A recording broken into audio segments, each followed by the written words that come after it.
take the cart back on to the range. Okay. Yeah, the range is here. Around there. Air taps. Yeah. Good driver.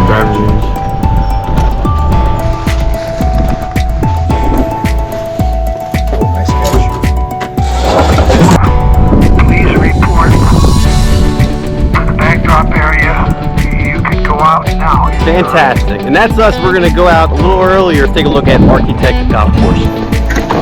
Because there's no other doors.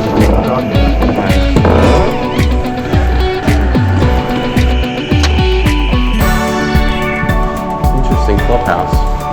It feels like it's a lot older than it is, but it can't be that old. All right. Appreciate it. Thank you. And on this channel, we really love golf design, so we had to come out here. It's in New Jersey. It's a little bit of a drive, but coming out here and to see each one of the holes, we're going to talk about each one of the golf designers on each one of these holes, and maybe even dig into a little bit more on other videos. So if you like this type of stuff, subscribe down below for more of the Parfessor and educational public golf courses in your neighborhood. Each one of the holes represent a different golf designer, so it's a course I've been wanting to get over for quite some time. A Stephen K designed one. I actually am starting to really like a Stephen K designed course. And you can tell he really highlighted golf history with this course, so we're happy to be out here. Originally built in 2001 by Stephen K, this course is designed for golf designers.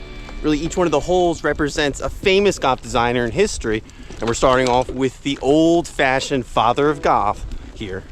All right, we're moving into the first hole here. The first hole here is based after Thomas Mornis, who's the godfather of golf design. Traditional style with pot bunkers. Now his style of golf design was maintaining the existing conditions really of the area, whether that's a rock wall or just rolling greens. You can see that here on the first hole. It's simple, it's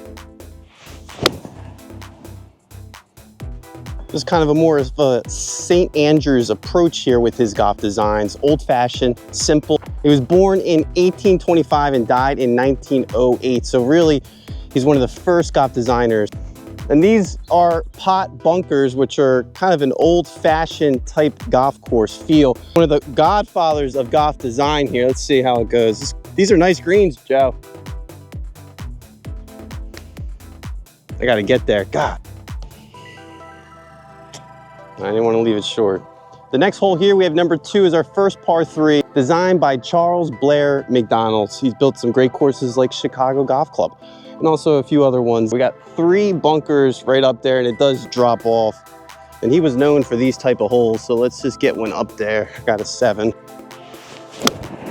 God, I knew I was going to turn it too. God. Macdonald actually coined the name golf designer when he first started building. He was born in 1857 and died in 1949. And he's the father of American golf. He built the first American golf club, Chicago National Golf Course.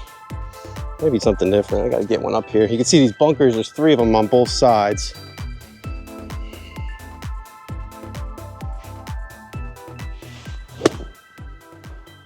I'll take that. These greens are nice though.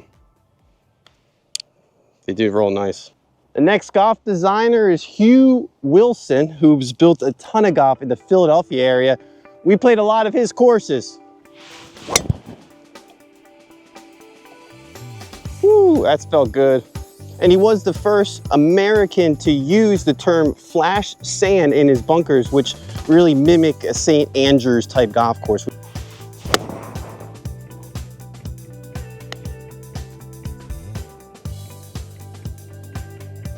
That's a nice par 5 though. All right, let's get out of this.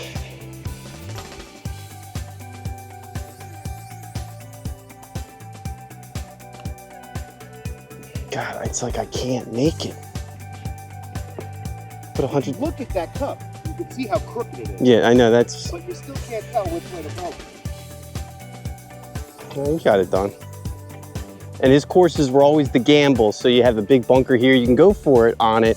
But a par 4, you have an easy shot if you go for it with the driver. The purpose of this hole is really the gamble if you want to go for it with driver. His holes are typically steep chase, so they kind of fall off You can see when we get up to the green here, that's the case. About 150 out, I need to club up.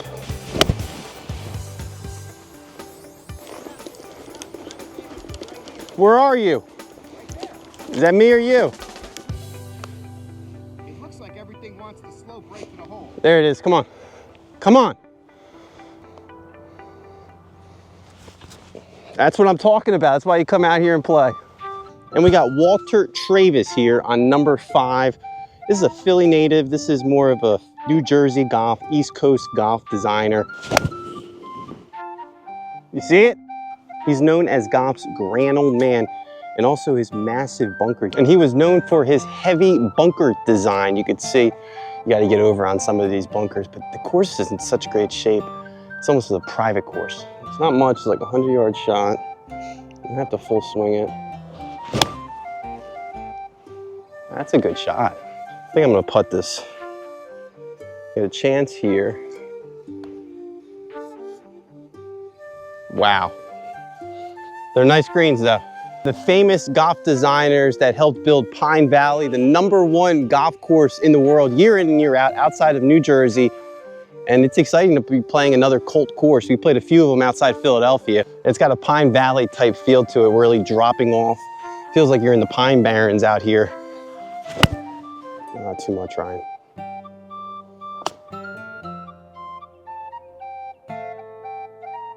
Soft mitts. So this is the same golf designer as Pine Valley. And we're at A.W. Tillinghast, my favorite golf designer, at least currently, because I got a hole-in-one at one of his courses, Windfoot in New York. You got San Francisco Golf Club. He's built so many great golf courses, even on the East Coast side of the house. And he used to roll up in a limousine to some of these golf courses when he built them. He was actually known as a comedian too. Now, A.W. Tillinghast coined the term birdie back then, which is interesting. I didn't know that, at Atlantic City Country Club. But his style is really known for the wide open fairways. You can see right here, it's real tight and then opens up for that second shot. Get out. Did you get out of it? Another interesting thing, he was the first golf designer to do an island green. And you could see some of these island bunkers in the middle of the fairway. And Tillinghast took a lot of chances in golf design. He was one of the first ones to have an island green par 3, which is interesting. That's outside Philadelphia.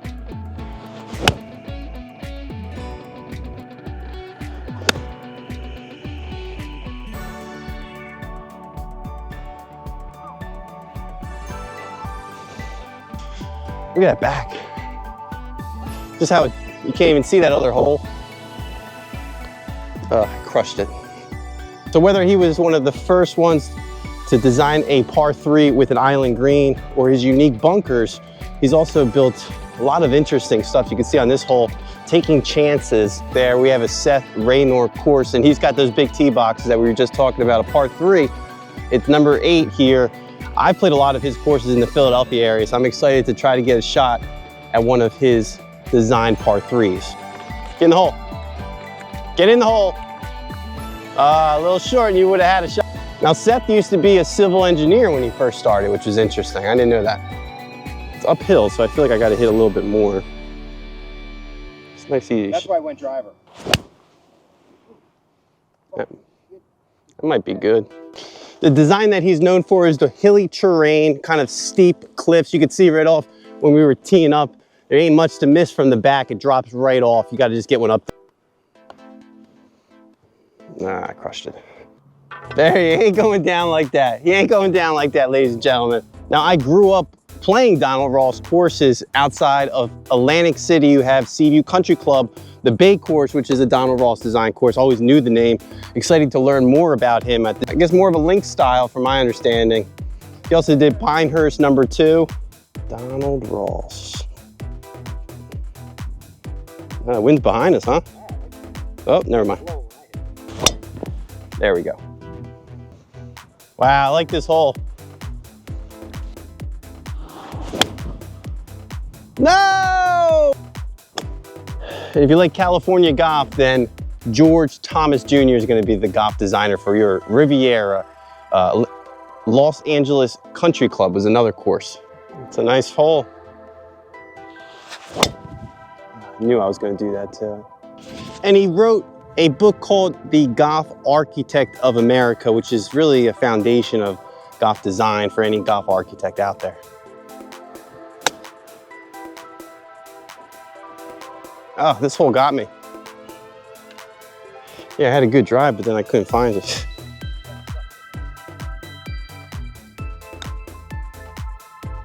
Now we're here with the William Flynn par 5, starting us off on number 11. You can see, you can't see anything off of that first shot. I believe it might be to the left, might be to the right. You don't know.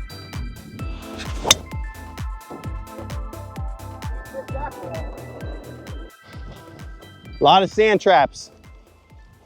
Now, William Flynn actually disliked artificial golf, opposite of a Tillinghast type golf designer. He really focused on what was there at the terrain and worked around it.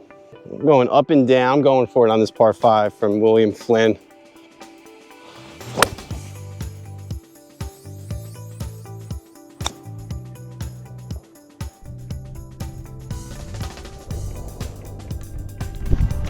And we're here with Charles Banks, who really adopted a British type of approach with his golf design. He built Yale Golf Club just outside, just not too far from here in Connecticut. For this number 12, the Charles Banks Part 3 course. He was more of a British golf designer. Alister Mackenzie is one of my favorite golf designers too. A lot of Philadelphia golf courses were designed by him, so he's another great one. Cypress Point, obviously in California, and then Augusta National, the big one, is Augusta National that he designed. Augusta National. Now, originally, he started as a doctor before he was a golf designer, a British physician, and that's how he got the nickname, the Doctor of Golf. And you can see right off the bat, it's a good gamble if you were to try to go for it on 2, but the real style of his were the giant bunker play. It's almost exaggerated bunker play here for this golf designer. And we're on hole number 14, the Perry Maxwell hole. Now, Maxwell was known for Maxwell greens, which were his rolling greens. They're fast here. But he also had the clam style shell bunkers. And Perry Maxwell was really known for his rolling greens. They called them the Maxwell greens. So let's give him a try here. 2 holes named after him, and that's on purpose because he was such a great golf designer.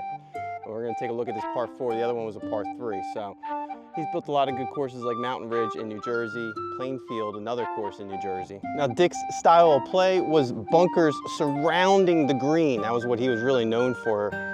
He worked with William Flynn as a construction consultant for most of his projects, and then starting his own golf firm shortly later. That's a miss. It's a good miss. Get in the hole. There he is. Robert Trent Jones, the finishing hole here. Robert Trent Jones, finishing hole. Now, Robert Trent Jones was really known for his bunker placement. It was a heavy amount of bunkers, making it as challenging as you can for any golfer getting closer to the hole. Yes. Oh, Robert. He came, he saw, and I'm a big fan of him. R.I.P. You know, he died building this course, believe it or not. Yeah, he died in 2020, and the course was finished in 2021. So this last hole was really a signature hole. They wanted, not only was it the hardest hole to finish on, and Robert Trent Jones was also known for his enormous greens when you get up there. Just because you're on the green, you're gonna probably 3-putt from potentially certain locations. Let's just get up and down. There's not much here, about 80 something. This is wet, so I gotta pick it.